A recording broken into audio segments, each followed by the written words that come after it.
abuju buju. Yaani wewe ni abuju tu. Kwanza ushaisikia dua la kuku alimpati mwewe. Yaani wewe ukikoswa na mwewe, ukikuwa binadamu tupo, tutakunywa supu. Sawa? Alafu kwanza wanapendelea sana kukukula wewe. Siku moja nitafanya interview na Kasongo nguruwe, yani nitafanya naye interview nijue kwa nini mnamtenga sana, kwa nini wanawapenda nyie sana.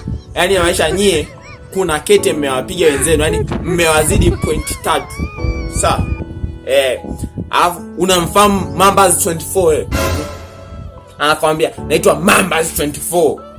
Pesa zangu zinanukia damu ya Yesu. Pesa zenu zinanukia kwa heshima. Yaani wewe ni kuku na utabaki kuwa kuku. Wanazidi kukunywa supu kwa sababu wewe, nisikilize kwa makini. Kwanza nimekuchukua wewe mdogo wewe, maana yule mkubwa wako angenisumbua. Bora nimekuchukua wewe hapo. Yaani wewe siku moja nitafanya interview kuanzia wewe, Kasongo ambaye ndo nguruwe, na wewe nani mwenzenu. Kwa nini nyie kuku mnatengwa sana na watu? Eti mnatengwa. Kwa nini Kasongo mnamtenga sana? Anaonekana hana msamani katika jamii. Sawa? Kuku